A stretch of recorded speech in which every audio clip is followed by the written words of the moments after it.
The Silence of Mosquitoes by Olulana Olamide. In Toby's village, the mosquitoes didn't just bite people, they owned the entire compound. Every Friday evening, as soon as the sun begins to set down, they arrived, buzzing, circling. It felt like they actually sat down in the meeting somewhere and decided, tonight we'll ruin the football game. And every Friday they succeeded. Toby, pass the ball now. Why are you doing like person where they dance? Shegun shouted from the midfield. I'm not dancing, no. These things are eating me alive. And Toby gave himself a very loud slap on the neck to kill one fat mosquito that was already sucking his blood. That night, Toby sat on his bed, just rubbing his legs. They were covered in red bumps, the kind that wants you to scratch your skin off. He was tired of those green mosquito coils that filled the room with smoke and made him cough all night. He was tired of expensive insecticide that smelled like chemicals and did absolutely nothing. He reached into his bag and pulled out his micro bit, a small green circuit board he had won at a STEM competition in Lagos the year before. He stared at it quietly, and something began to stir in his mind. Suddenly, he remembered something Mr. Ibrahim had taught once in science class. Female mosquitoes, the ones that actually bite, are terrified of dragonflies because dragonflies hunt them. They also panic when they hear the high-pitched buzzing of male mosquitoes, which signals danger. Humans cannot hear this sound at all, but to a female mosquito, it is like standing next to a very loud police siren. Toby sat up straight and whispered softly to himself, "If I can code a sound they hate, maybe I can finally play football in peace." He opened his old laptop, plugged the microbit with a shaky USB cord, and got to work. He didn't want a boring single beep. He wanted a frequency sweep, a sound that slides rapidly through very high pitches, cycling over and over, completely invisible to human ears but unbearable to a mosquito. He started dragging cold blocks across the screen, snapped them together like Lego pieces. When he finished, he clicked execute. Immediately, his sister Funke appeared at the door. "Toby, what is that whistling sound? Are you boiling water in there?"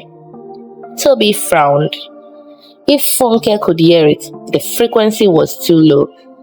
It needed to be ultrasonic, completely above what human ears can detect.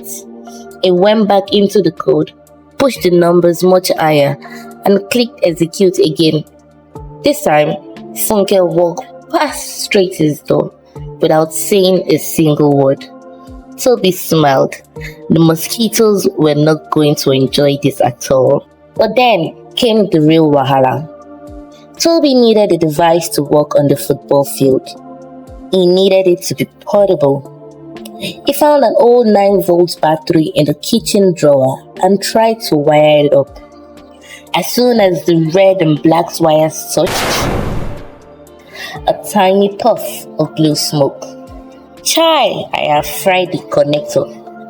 He felt like crying. No spare parts, no electronic shops nearby, and the big match was tomorrow. He looked slowly around his messy room. Then his eyes landed on something in the corner, his old broken toy car.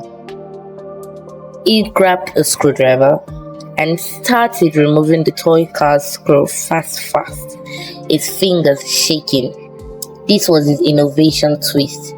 Using the jumps already around him to save his big idea, he didn't even have a soldering iron, so he heated a long nail over a candle flame until it glowed red, and he used it carefully to melt the toy car's wire onto the microbit. It was very messy. He accidentally burnt a small hole in his bedsheet. His mom was definitely going to kill him for that. But suddenly, the little red light on the board flickered on. One by one, it was alive. Friday night came. The air was heavy and sticky. Perfect mosquito weather. They were out in full force, buzzing around everyone's ears, circling heads like tiny helicopters. Oh yeah, Toby, let's go. I'm wearing long trousers today. I can't come and die, Shegun said, looking very defeated. Wait, Toby said calmly. He pulled out a small plastic Tupperware box with messy wires poking out of the side. He pressed it firmly to the goalpost with black tape and clicked the switch. For the first 10 minutes, the boys kept waiting to start itching.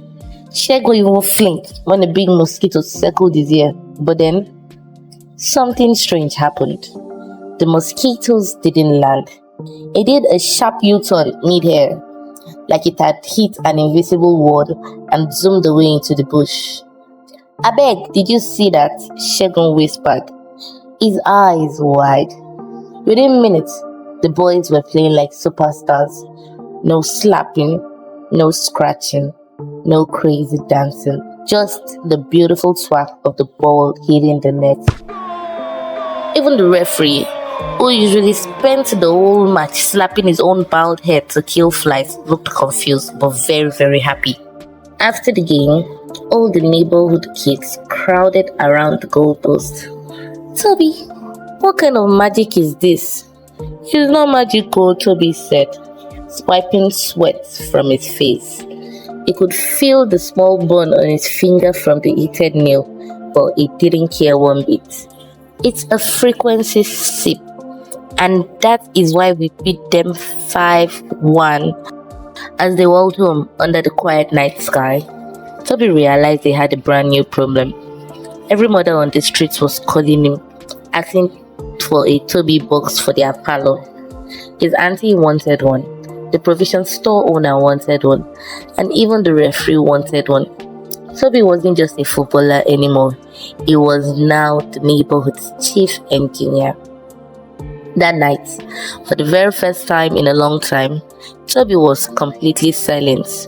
No zzz, no buzzing, no itching, just the sound of a boy who refused to give up sleeping peacefully, with a small burnt bedsheet and a toy car with no wheels, and a box of messy wires on his desk that had changed everything. Because sometimes the most powerful innovations are not built in fancy laboratories.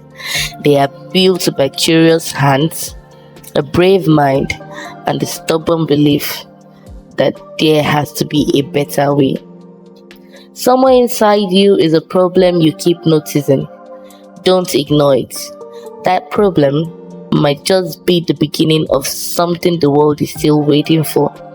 Dream big, build with what you have, and never stop asking why.